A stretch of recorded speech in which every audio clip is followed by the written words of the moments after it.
We're going to be live in a few seconds here. It looks like we're live now on Facebook. Let me see if I can get this real quick for you. Give me a second.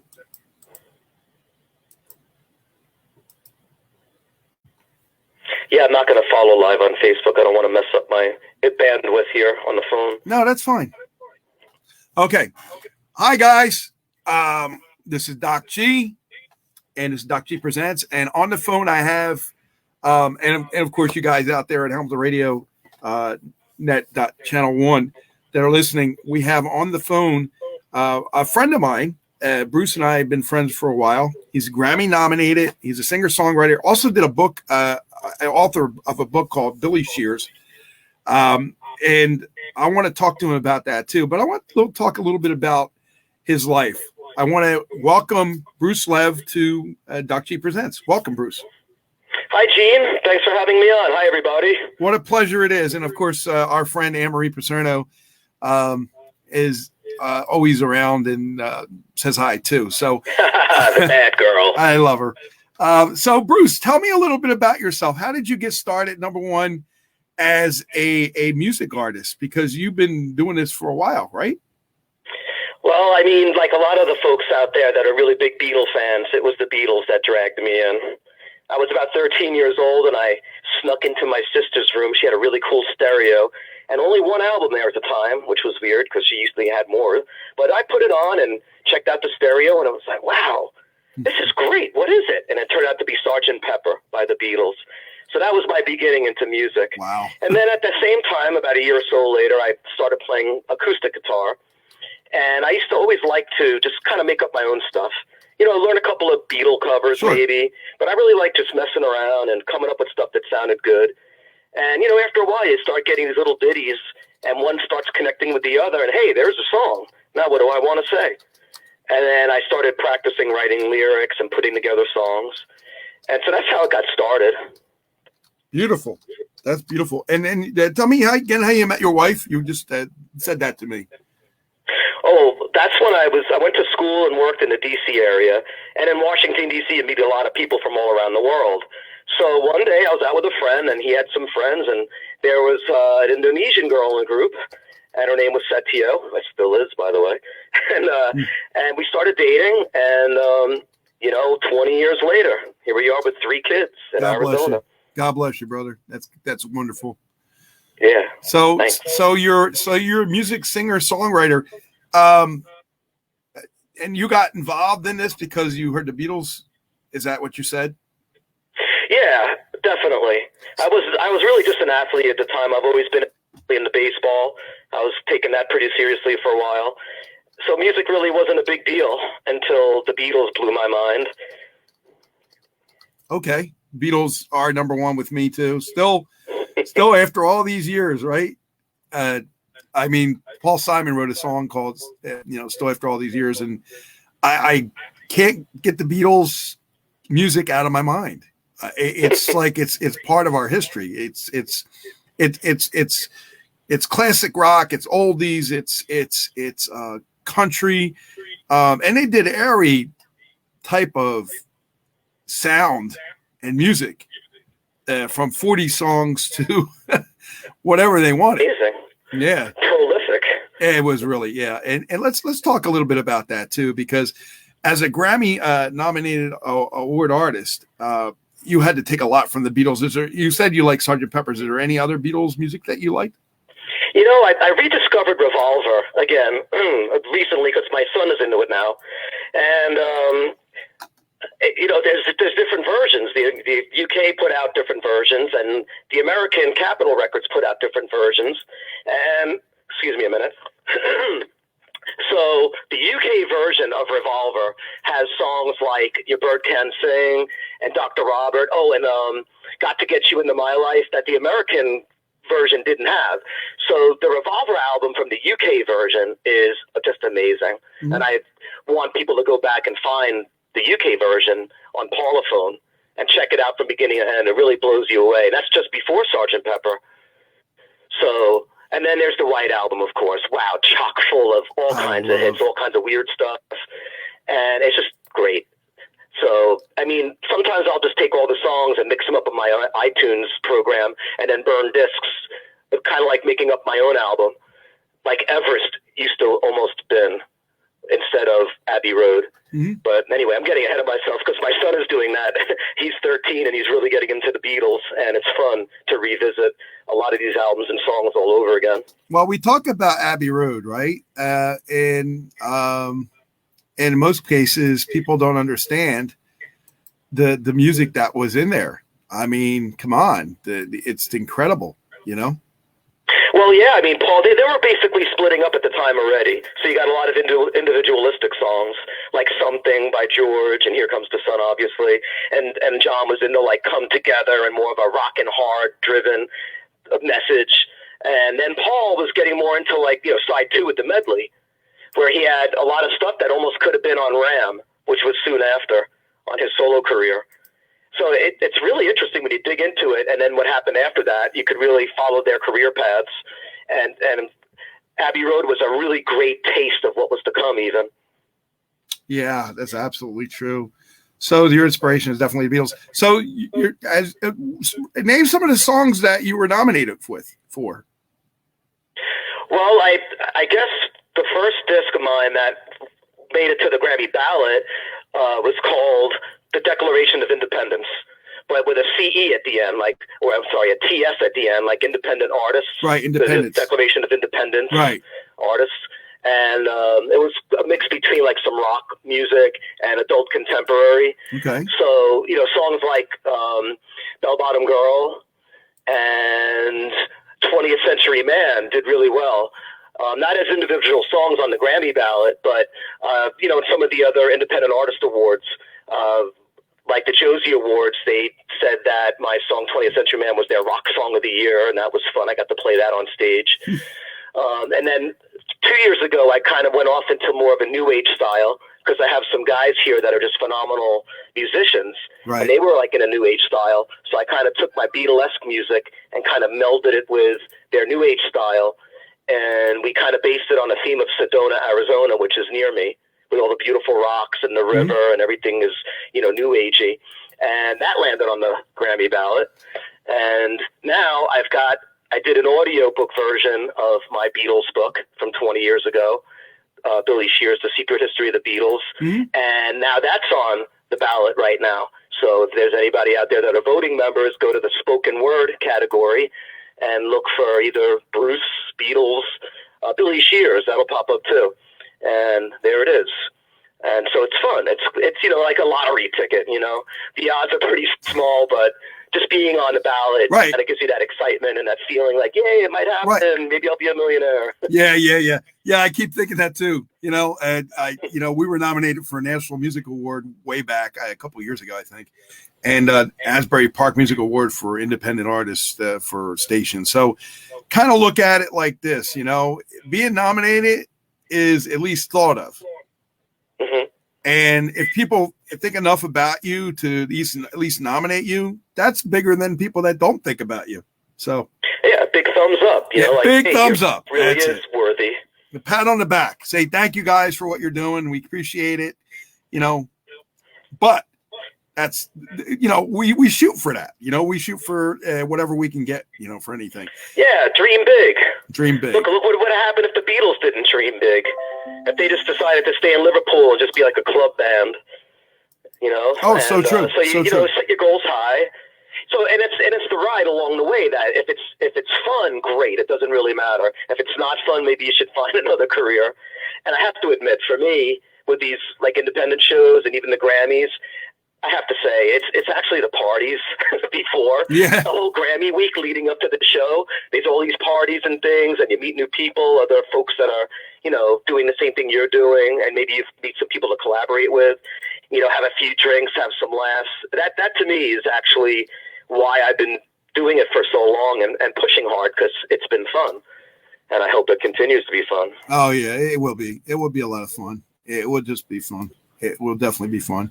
But we got to work together, right? We got to work together and make things work for each other, right?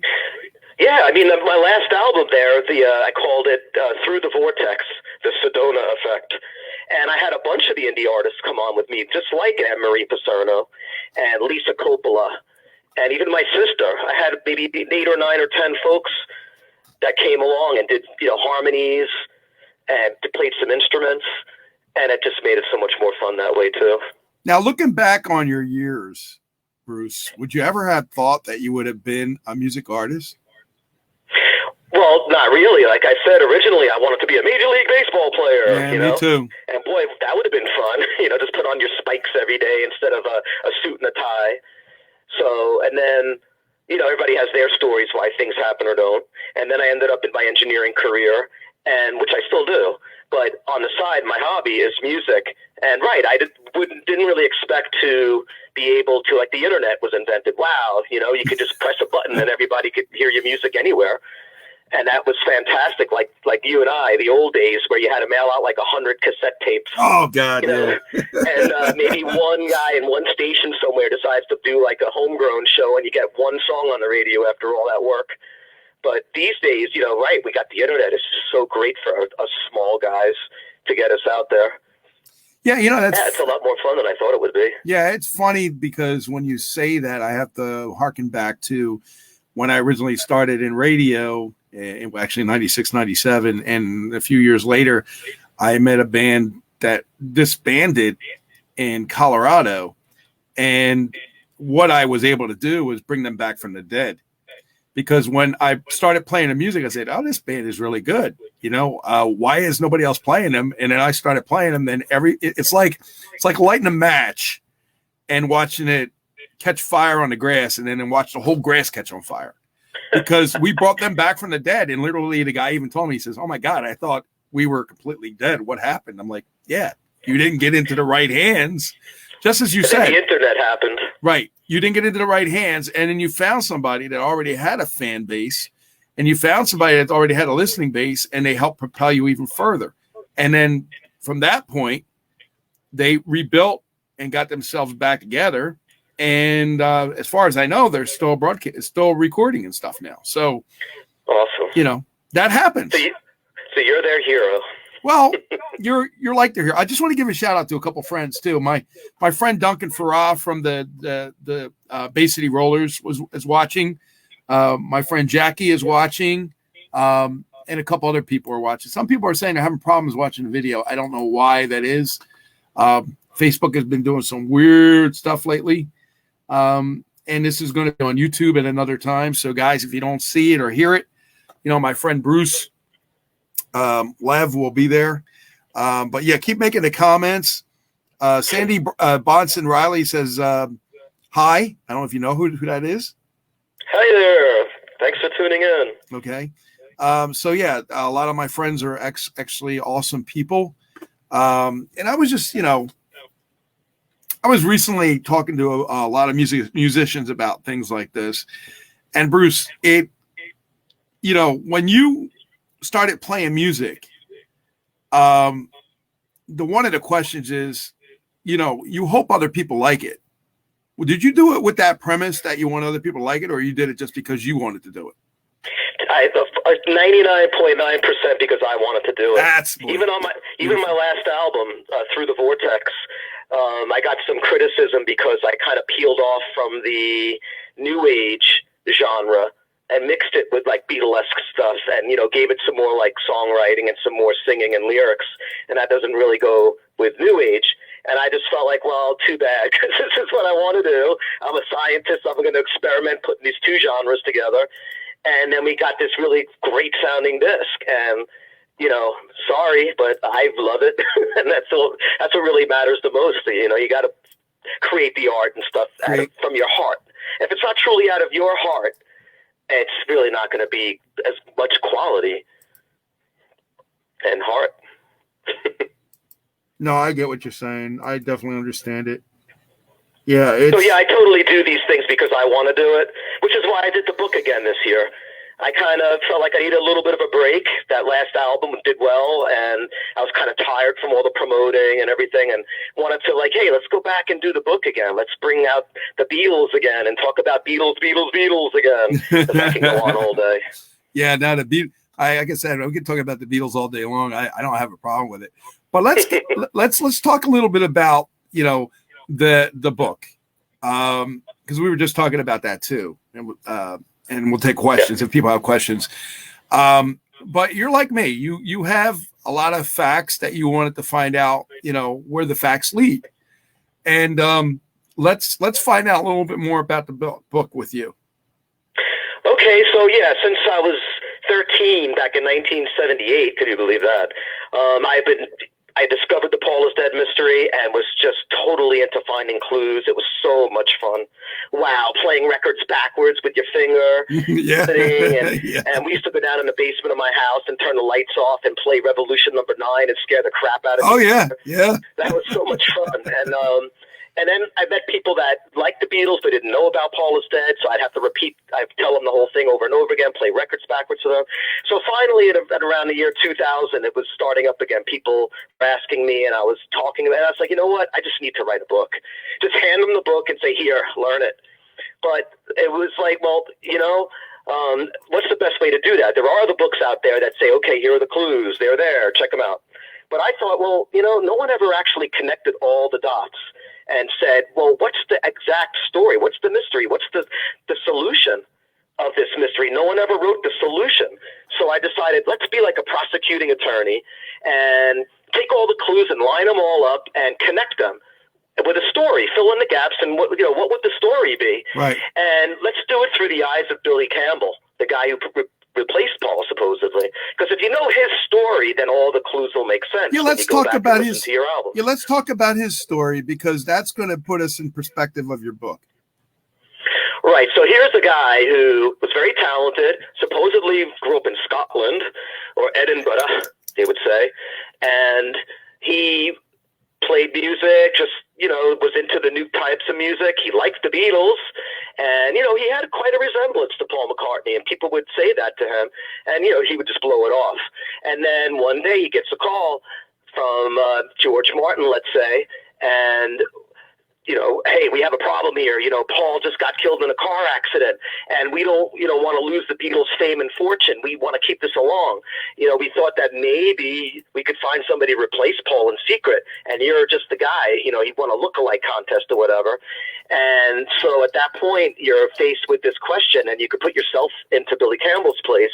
What happens if you got a call like that? Would you be able to, like, leave all your friends and family in secret, basically disappear, to become somebody else? But by doing that, you have all this fame and fortune. You know, would you do it? Could you do it? It's a great question.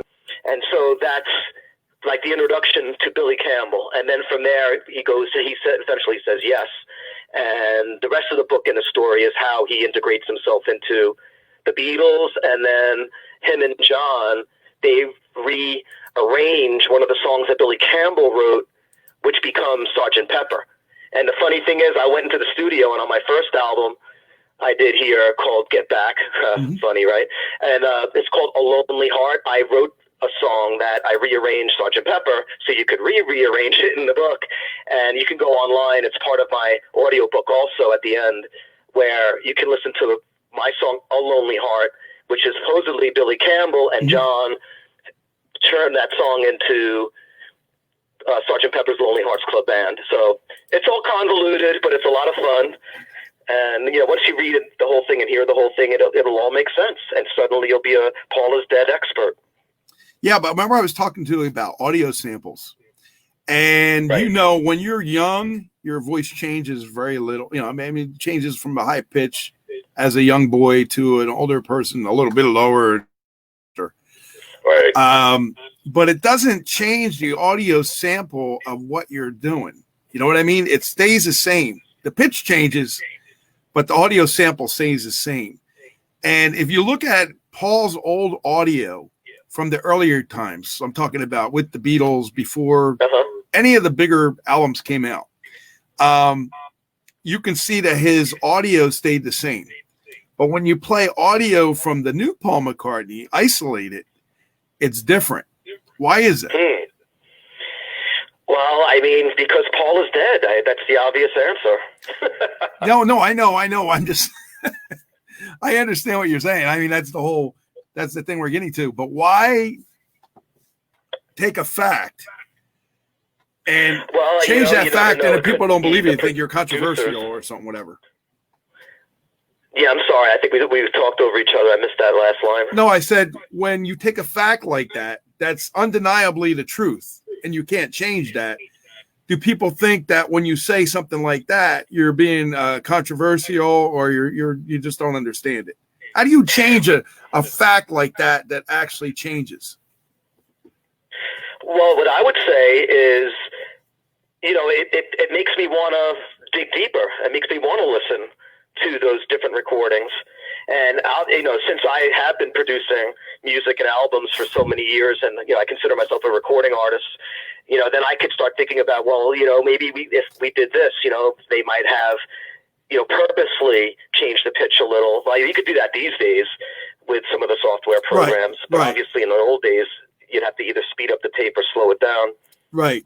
Now, it was also rumored too that this Paul McCartney, if we assume that this is real Paul McCartney, had went to an island, I think in Brazil or Africa or something like that, and had a surgery for about a few months, and he was recovering from it. And they wanted you to believe that he grew a few inches, changed his jaw. I mean, these are all little things that, when you look at the old Paul McCartney and look at the new Paul McCartney and you compare them, well, his jawline's different. Yeah, I mean, am I right or am I wrong? No, absolutely. That's what makes it so intriguing. There's so much evidence that it's hard to refute. And, scientifically, it's hard to refute. And I wonder if that island, if that was the Greece island called Lesotho, because apparently the Beatles at one point, they went there trying to look for a place where nobody would find them, and they were thinking of buying that island, and Paul might have gone. So I don't know. That's part of the whole Paul's Dead mystery, is the island of Lesotho in Greece. Yeah, but the scientific evidence is hard to refute and really makes you want to dig deeper. So why it makes it fun? So why do we? It's entertaining.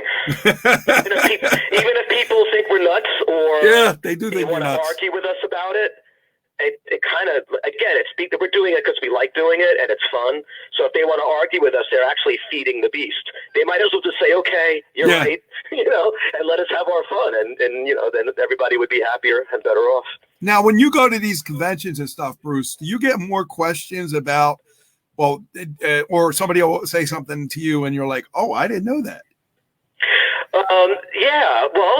I would go to the Beatle Fests. I think 3 or 4 years in a row. I was going to almost everyone in the U.S.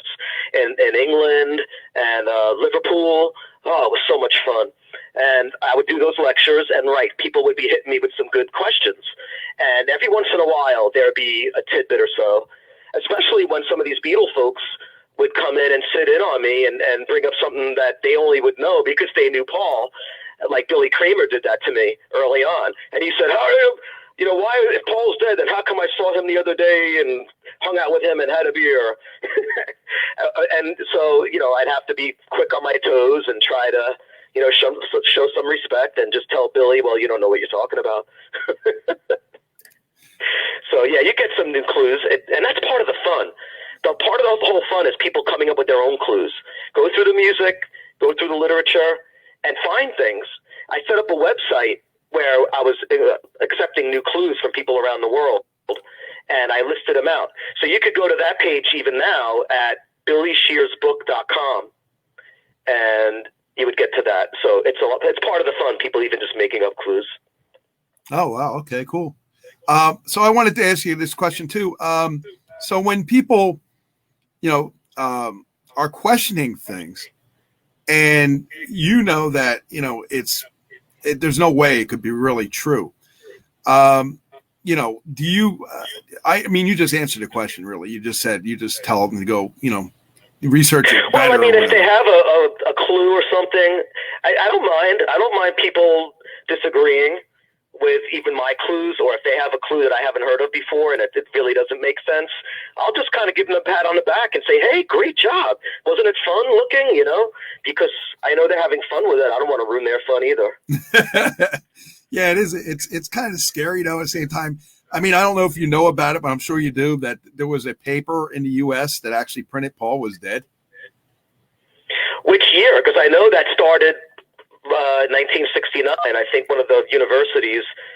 And no, it was 1966, I believe, and it was a paper that received word that Paul McCartney died in a car crash, and they told them automatically. Now, this is stuff that I had gotten off the internet, that automatically they decided to squash it because they were told to, and not to say anything. Well, that's true to some extent. I know that Paul had a moped accident at the time, and he chipped his tooth. And that's why, like in the Rain music video, if you look close, you don't even have to look close. It's so obvious he's missing half his front tooth there. So he had to have that repaired, and he cut his lip. So he needed plastic surgery, and that all fed into the whole Paul is dead thing. And then also, what was it, Tara Brown? I think that's the heir to the Guinness, was it, fortune, that got killed in a car accident. That's one of the influences for John writing the song A Day in the Life for Sgt. Pepper, except obviously it was a double meaning, and he was really talking about Paul and his car accident that you're talking about. And so who knows what really happened at that time, but if Paul died in a car accident that night, then you know that that's what happened. They squashed the information and even turned it into just, oh, that's Tara Brown. No, don't look over here because you're thinking about Tara Brown.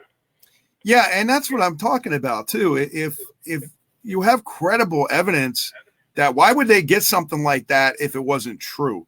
And now you go on the internet now and you see people like, Bon Jovi died, and then you realize it's a hoax.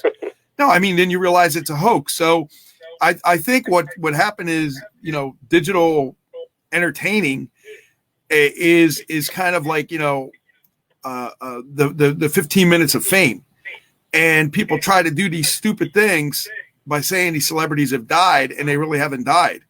And it gets kind of scary because you post it because you see it, and you're like, oh, geez, that must have just happened. And you post it, and they're like, no, I didn't die. I'm still here.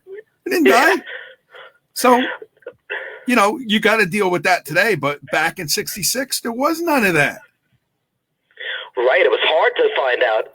Like now, right. Today you hear somebody died, so you can go to different websites and find out, are they talking about it? And then you find out, no, I think there's like Snopes.com. There's certain places that try to vet those things for people. But you're right. Back in the old days there was really no, you pick up a telephone, maybe call Apple Records, which is what Russ Gibb did in 1969 when he was that DJ out of Detroit that broke that whole rumor in the U.S. And then he tried to call Apple Records, and I think it was Derek Taylor picked up, and they talked about it. Hey, is he dead? And they're like, no, don't be silly. And he's like, oh, could we talk to them and verify? And he was like, oh, well, no, you can't. And the next thing you know, it was like throwing gasoline on the fire. So we can't talk to him. You're not going to prove he's not dead. And but that was about all you could do back then. There wasn't that many sources of information. Right. And then how did you read that Paul McCartney died? In a car crash, right? Well, as the story goes, it was November 9th, 1966. The Beatles had an argument in, I guess it was Abbey Road. No, it wasn't Abbey Road yet. Maybe EMI. But anyway, they stormed out of the studio pissed off at the others. And, was on his way home, probably drinking some scotch. And there was this hitchhiker on the side of the road that needed a ride. I guess she broke down and was walking in the middle of the darkness on the road, so he pulled over to help her out. And she got in the car, and, he starts driving, where do you got to go? And she starts saying, well, wait a minute, you look a lot like Paul McCartney. Oh, no, I'm not Paul. Where do you need to go? I'll drop you off. But she wouldn't have it, and she started getting all excited and wanted to kiss him. And that, obviously was a distraction enough for Paul to swerve off the road, hit a pole. The car explodes in flames. And, the police finally get there, and they realized who he was and knew, it's a VIP. We better, call our boss, and maybe, they want to handle us a little differently. And now I'm telling you too much about what's in my book. I better stop. No. I understand, but the book sounds amazing. and again, I'm not trying to I'm just trying to get you to give a little taste bits of it, not everything. Right. So that was November 9th, 1966. And that's why they couldn't tour anymore after that. And then they were like, what do we do? Okay, let's become studio artists. We won't even go out in public so nobody notices the change. And so they, became studio artists and produced Sgt. Pepper. And that's why it was so much more of a production than the previous album, which was Revolver. Yeah, and a lot of their, and I was going to say, a lot of their albums, the clues like on the album, like we talked about, the clues on the album, in the album, and the music on the album, and from all the songs and the lyrics. So for somebody to not die, they really did a lot about Paul is dead. Well, sure. If you read my book from beginning to end, you'll start getting inside John Lennon's head and why he decided he needed to do it.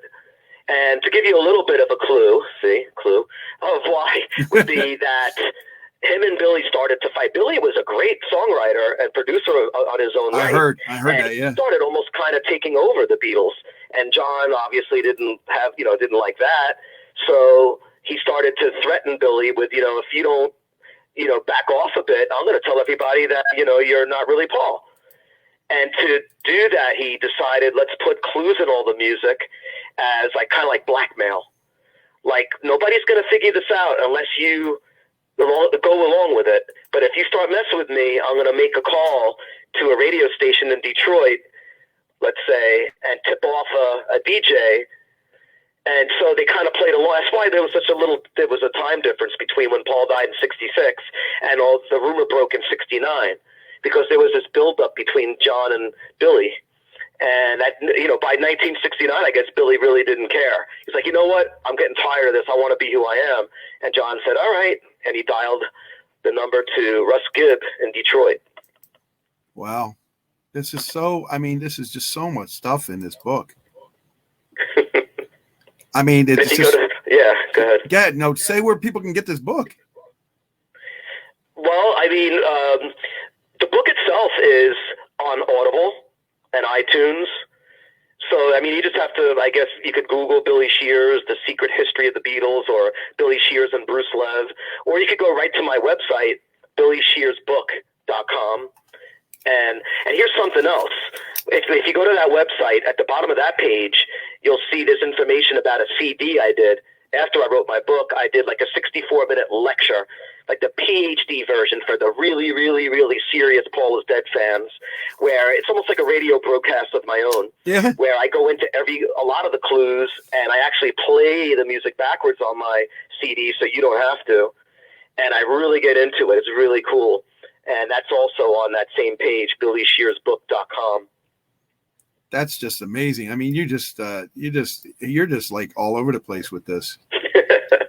Again, as long as I'm having fun doing something, I'll just take it to the ends of the earth. And for me, it's been since 1978. So 42 years of loving this puzzle, this mystery that I believe really started in John's mind, the imagination thing. Do you think that we'll ever, in our lifetime, ever know the real truth? I don't, it's one of those things where if you knew the truth, the mystique goes away.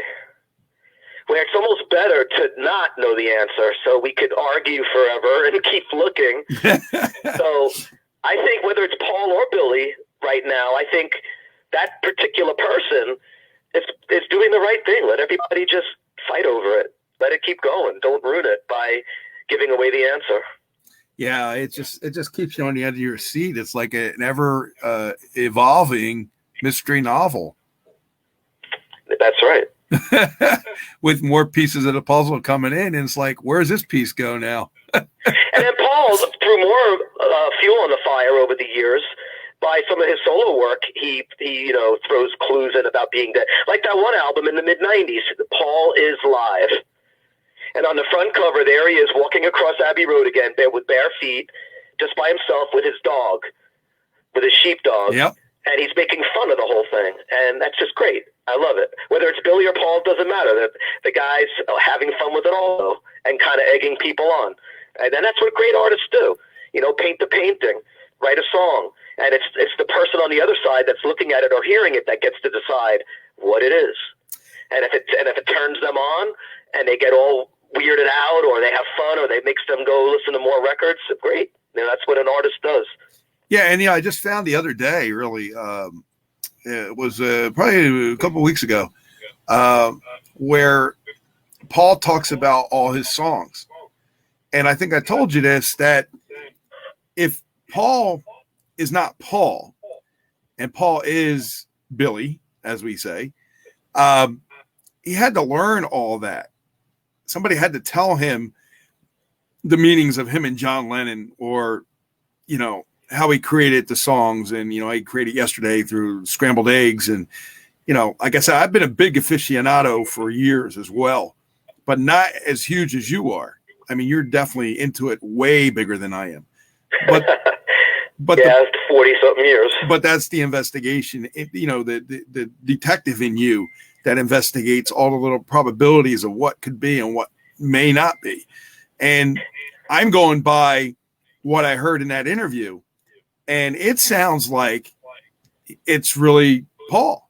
I mean, he really convincing actor, or whatever you want to call him. This guy is so multi-talented, and he's in this position for over how many years? So he knows Paul back and forth. 60, right? Right. He knows Paul back and forth. He's been in different things that Paul would be at, and he's heard from, Paul's family. Yep. It was to say too about Linda Eastman. The reason why that Billy or Paul married Linda Eastman was because to cover up, more people were finding out more clues. I don't know how true that is. I kind of delve into that in my book too. The part of the story, how it went from, how he met Linda. I kind of had to make a little thing up here and there just to kind of, again, connect the clues. Sometimes you have to fill in the gap a little bit, but I addressed that issue as well. It's almost like a distraction type of thing, and I look at it like, oh, well, we are learning from this.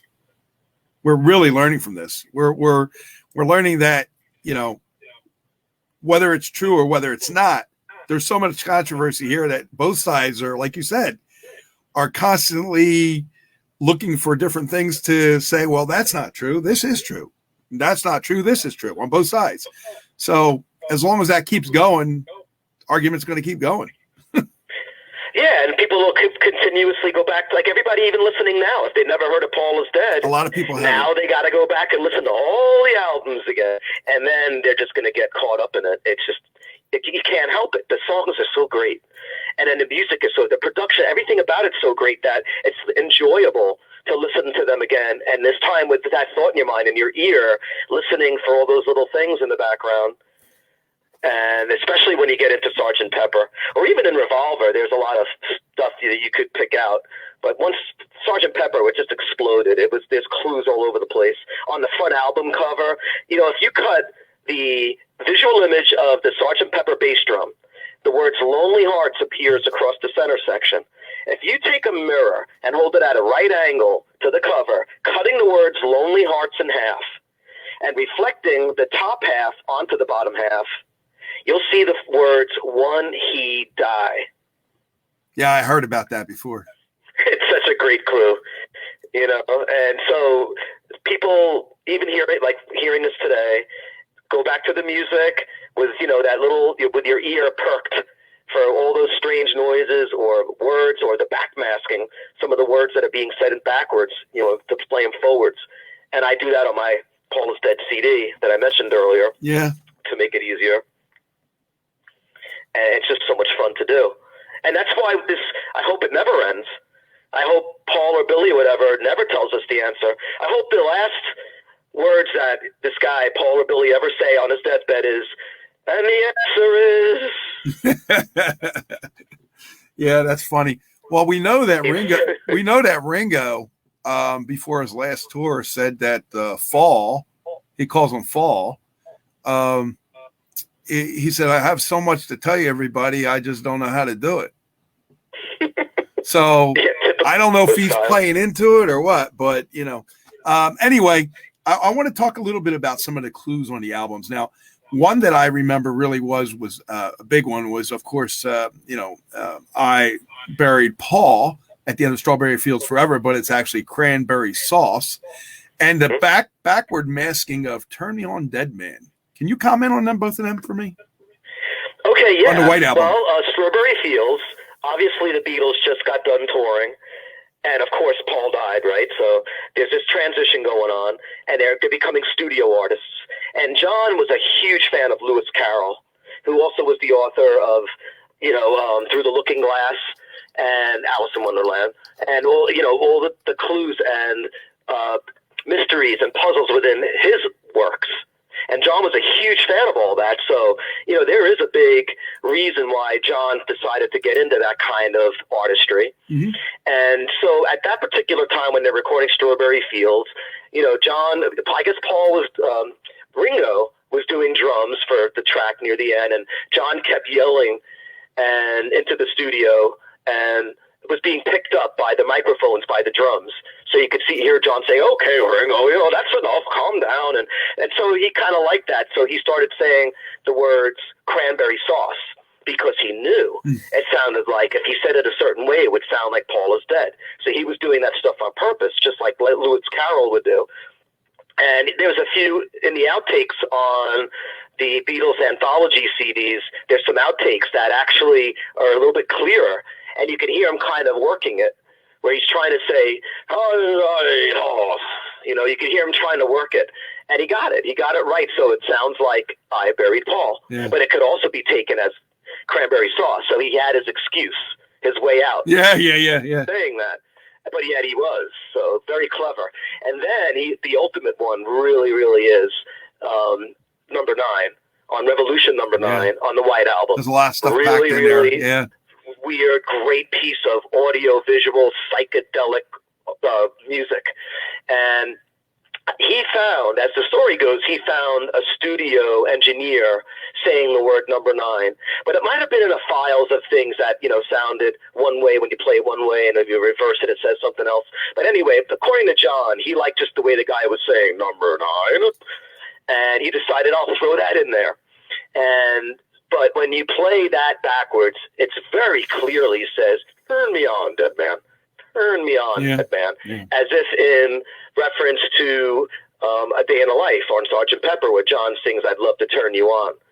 So it's, wow, that is just awesome stuff. Blows everybody away. Yeah, it does. And I heard something too about number 9. I don't know if I heard this, but the number 9 is, of course, like you said, a unisex number. You could turn it around and it's 6. The number 9 is supposed to represent the 66, the year that he died.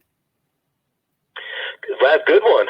See? I learned something today. I didn't hear that one before, but that's really cool. I know. Also, 9 was John's favorite number. Yes. When he was a little kid, he was playing soccer, and his number was 9. And I think it's the Walls and Bridges album. Anyway, I think that's the one where they're a back cover or something. He did a drawing of himself playing soccer when he was a kid, and you see the number 9 on the back of his jersey. And of course, he was born on the 9th, October 9th, which is coming up, his 80th birthday. Happy birthday, John! And then, this is one I came up with. It's not a great one, but it's basically died on the 9th of December. Because it was December 8th here, but at night, and over in England, it was already the 9th. Yeah. So the number 9 comes up and up over and over again in John's life. Yeah, that was a significant number for John Lennon. I definitely agree. In fact, a lot of the bands later on took after the Beatles and started doing backward masking. And it's Led Zeppelin, very famous. I think that was on Led Zeppelin, yep. Stairway to Heaven. Stairway to Heaven. Also, another one, another favorite of mine is ELO, Electric Light Orchestra, with a song called Fire on High. The music is reversible, the time turned back. And that was on that was a huge hit for them, because the song was used for the ABC World of Sports on Saturdays when they would announce the people on the show. So that was their theme song. The guitar, the acoustic guitar. So, I mean, just little tidbits that we know that probably don't mean anything to anybody, but because we're music people, and we know. Wasn't that Jeff Lynne? Is Isn't that the guy's name from ELO? Yes, Jeff Lynne. And yeah, he did that stuff with George Harrison. Yep. When they made that super group, and also, yeah, they were all kind of buddies back then. And ooh, that's a cool thing to do. Let me give that a try. Yeah, and you're right. Exactly. That's exactly. But Jeff Lynne, and I don't know if people know this, but Jeff Lynne was a big Beatle fan. Yep. And when I was talking to David Payton, which was just a few weeks ago, he told me that a lot of them Brummies, he called them Brummies because they're all, from the same area, were all friends. It's just that they all decided to go to different bands, and he was with The Move and David was with somebody else. And then, then he went with Pilot, and then Jeff went from Move to the ELO. And then, can you imagine the band that could have got the Moody Blues, ELO, and Pilot together, which turned into Alan Parsons? I'm just saying, if things changed a little bit, I don't know. That would have been an awesome band. Yeah, well, we got a lot of great music even when they were separated. Oh, yeah. I actually had fun with some bass masking, too.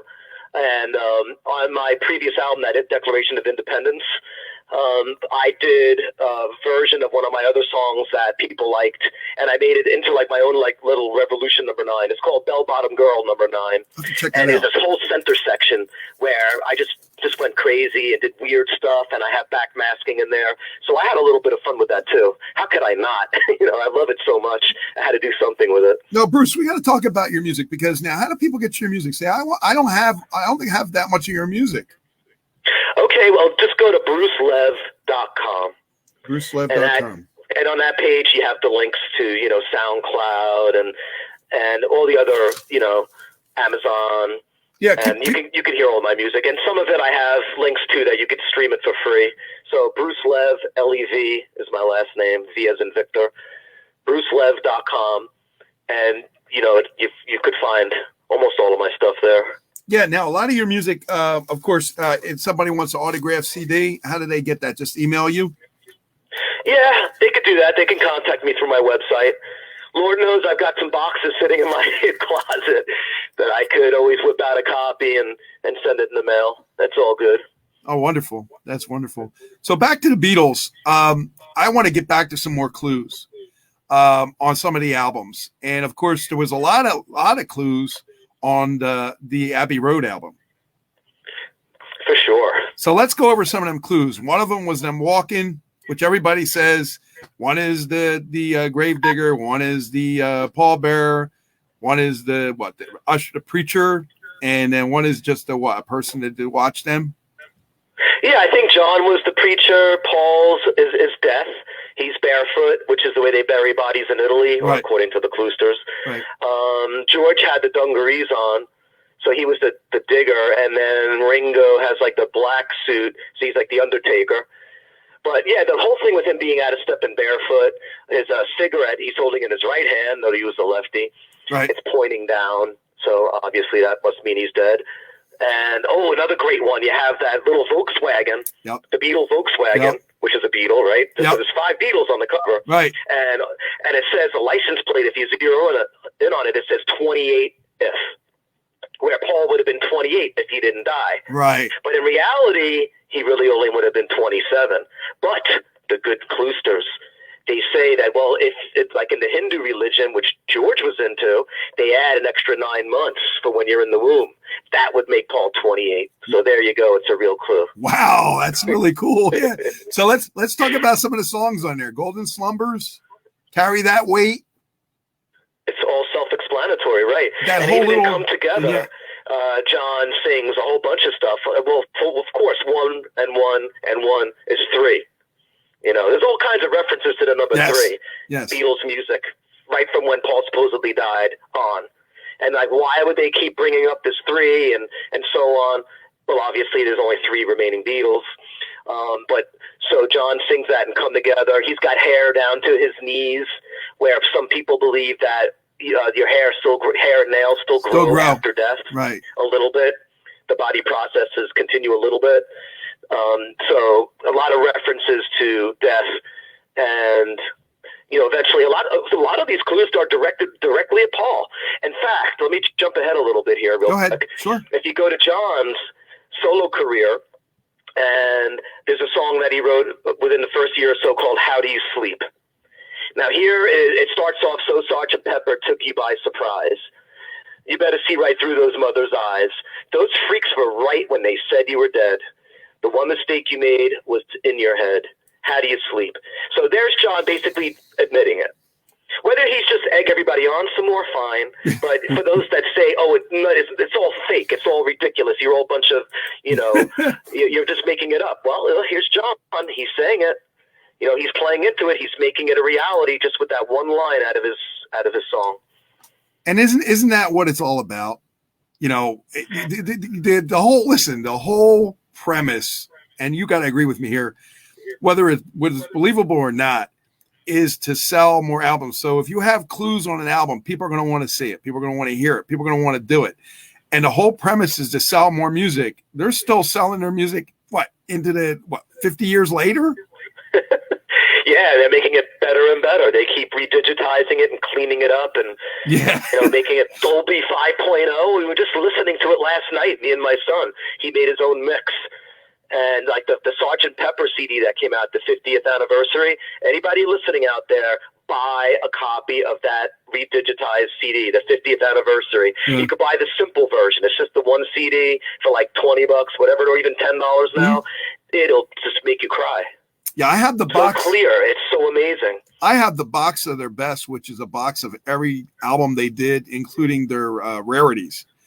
That here's another clue I don't know if you know about. It's called My Name, Look Up the Number.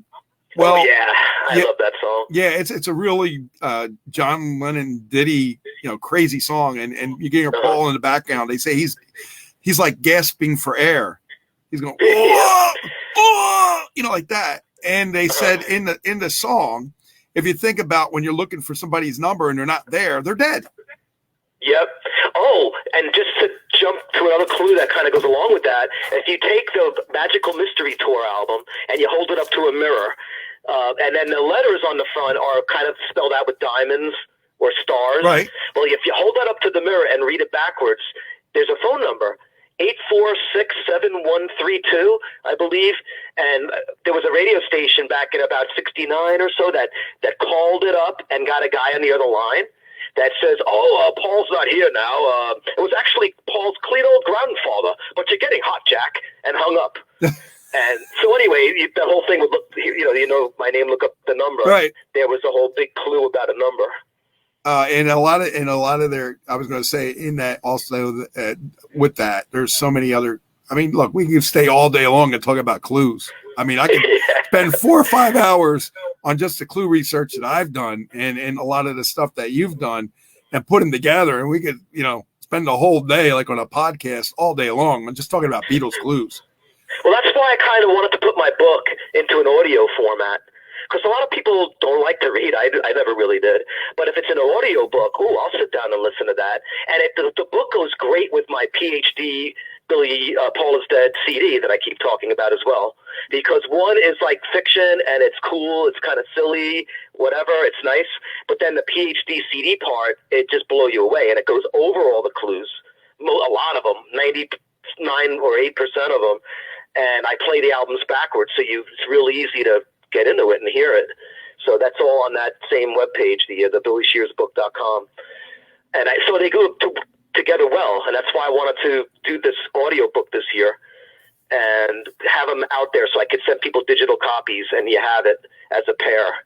Even if it's free, I don't care. You can have it. I want to turn you on, like John said. Oh, that's awesome. That's awesome. You're a good guy, Bruce. So one more little, we got about 7 minutes and then we're going to let you give your contact information again and how they can get the book and everything. But I want to do one more clue, and that's your mother should know. Because they said if somebody passes away, you should tell your mother. That's kind of what I got from that song. I don't know what you got from that song.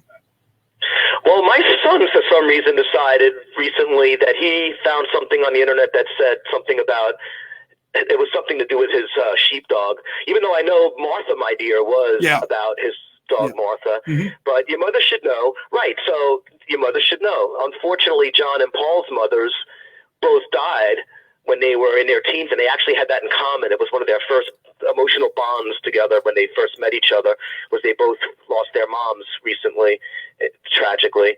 And but so maybe it is Your Mother Should Know, as in Paul and John's mother will never know.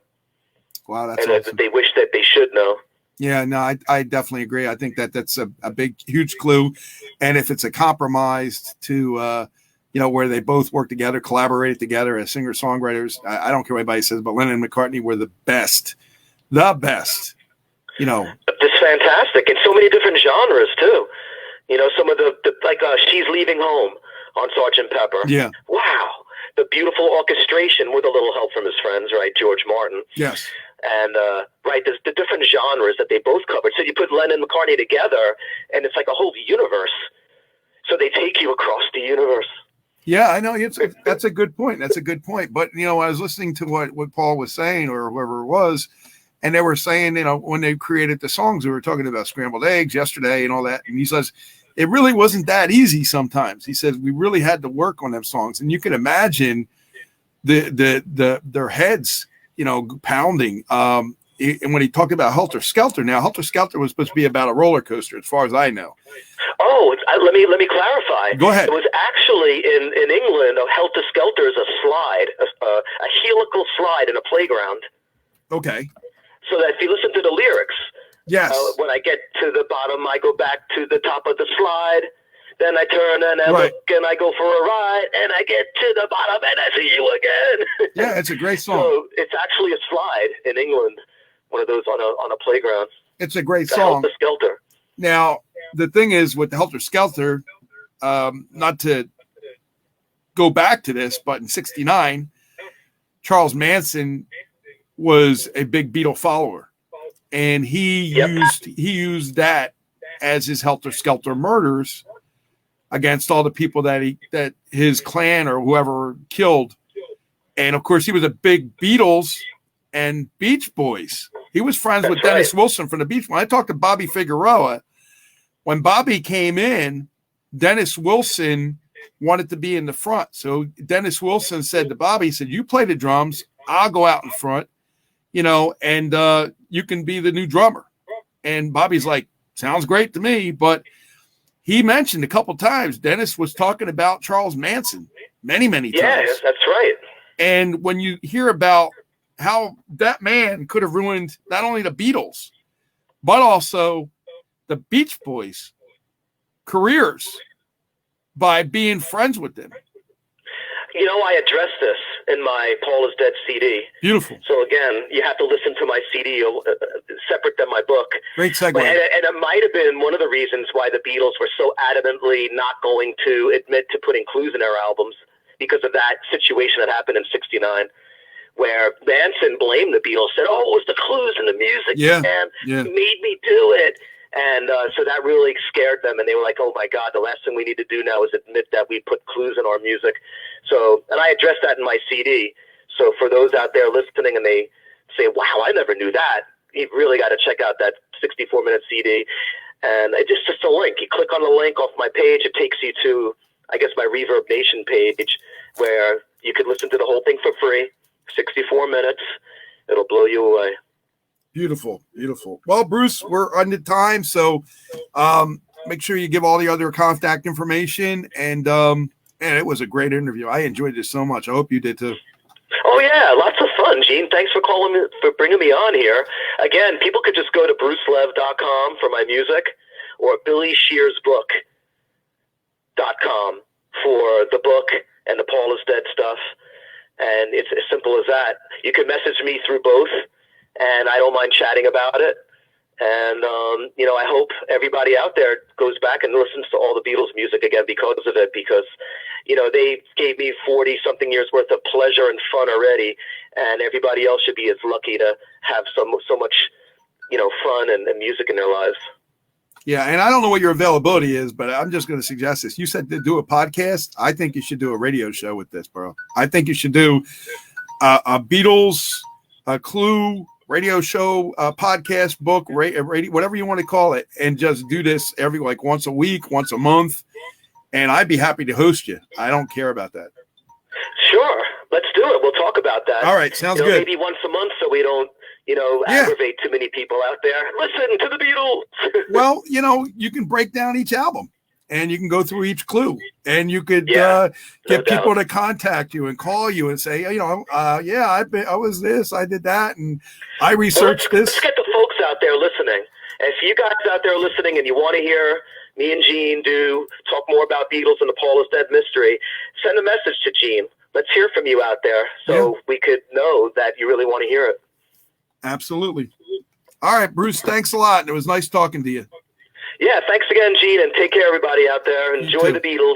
Best of luck in the future as well. Thanks. You too, man. All right, bye-bye. Cheers. Cheers. Okay, guys, that was my friend Bruce Lev. Great guy, great singer, songwriter, author, Billy Shears. You might want to get it. You might want to check it out.